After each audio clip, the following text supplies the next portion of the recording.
Ezekiel 34 and 36, which we read, talk about a day of agricultural plenty. Amos 9 and many, many other places do too. Well, that age is coming when the Messiah comes.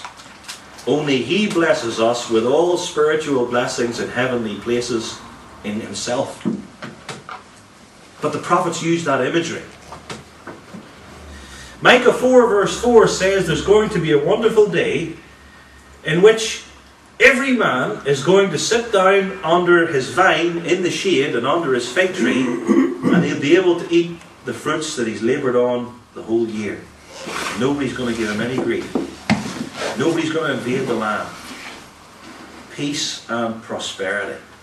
And in Old Testament terms, it didn't get any better than that. That was the way the peace of justification was pictured. Isaiah 2 says there's going to come a day when that great mountain, Mount Zion, which we all ascend to keep the pilgrimage feasts, is going to be the highest mountain in the world. And all the nations of the earth are going to flow uphill to it. Not that there's going to be some huge earthquake and all the people from the corners of the globe are going literally to ascend to it, but that mountain is going to be so great because of the kingdom of Jesus Christ. That's the idea. But the prophets used Old Testament symbolism. There's another famous image in Isaiah chapter 4 which involves the Shekinah glory. The cloud which led Israel through the wilderness for 40 years. In the daytime it was smoke. In the night it was fire. And according to Isaiah 4, it's not that there's just going to be one big cloud that everybody's got to follow in the days ahead, but that cloud will be in everybody's house. And at night time it's going to turn into fire. Now, it's not saying that literally in Harryville or Collybackie or Rasheen or wherever you live that this is going to happen. But what it symbolizes, God is going to dwell in every house of His people, which is far better than God just dwelling in one great building, a temple. This happens in the New Testament age in your and I home. And then one of my favourites is Malachi 1 verse 11, which teaches that from the rising of the sun to the going down of the same, that is, from east to west, pure incense and offering is going to be offered. There's going to arise unto God sweet-smelling incense from every country and land on the whole earth. That is, people are going to pray, which is to God and Jesus a sweet-smelling savour.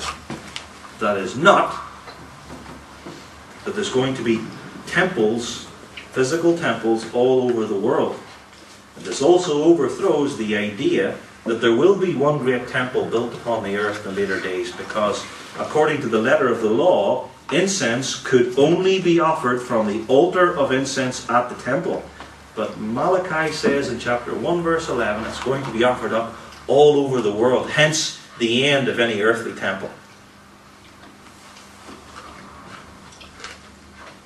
That's how you interpret the prophets.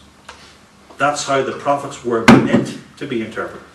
And this is what the New Testament tells us as to how to interpret the prophets. But what has all this to do with the Lord's Supper? Everything. Because all of the things of which I have been speaking to you are covenant blessings.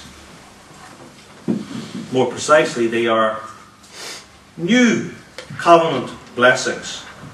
And Jesus said at the Last Supper, "This cup is the New Testament or New Covenant in my blood."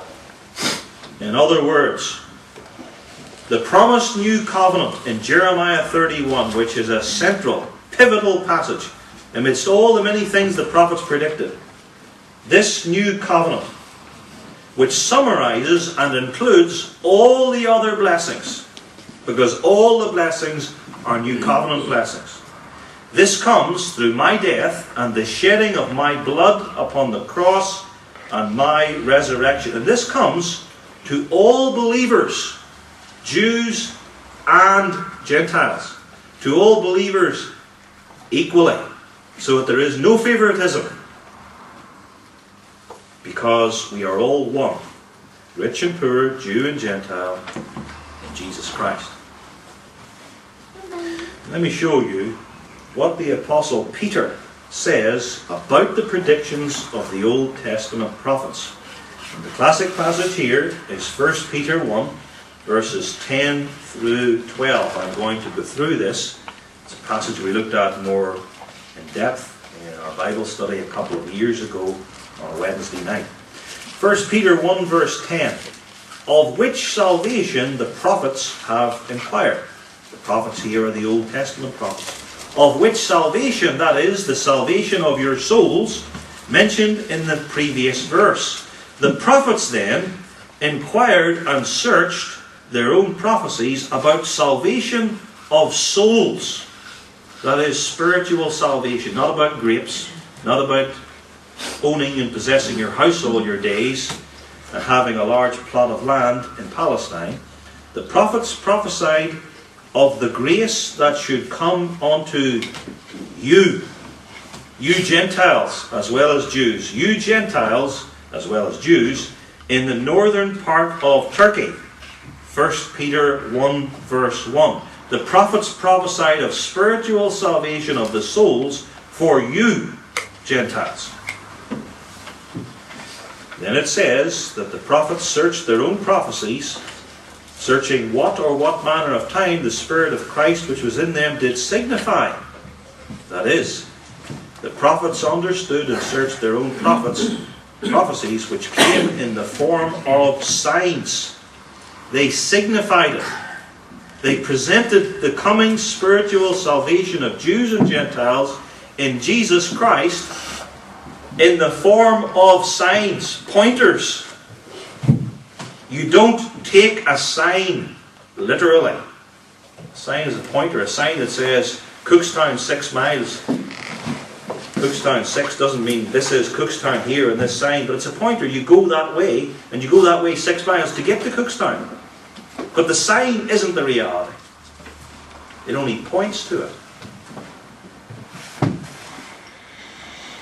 Then Peter goes on to say that to these prophets, the sufferings of Christ and the glory that should follow, it was revealed to them that not unto themselves, but unto us, the New Testament church of Jews and Gentiles, they ministered unto you the things that are now reported by them that have preached the gospel. That is, the New Testament apostles, evangelists, prophets, teachers, preached exactly the same thing as the Old Testament prophets.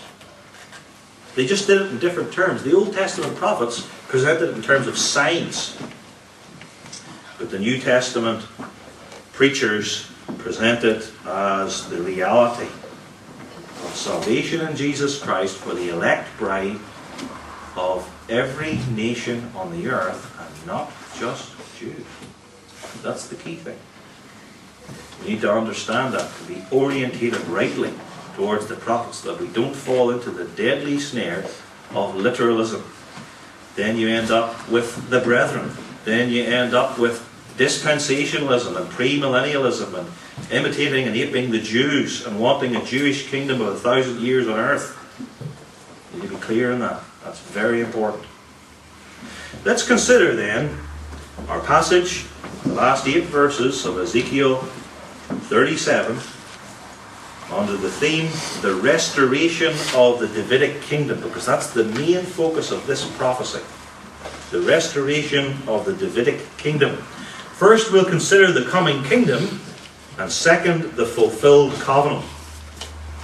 The restoration of the Davidic kingdom, this coming kingdom, and the fulfilled covenant.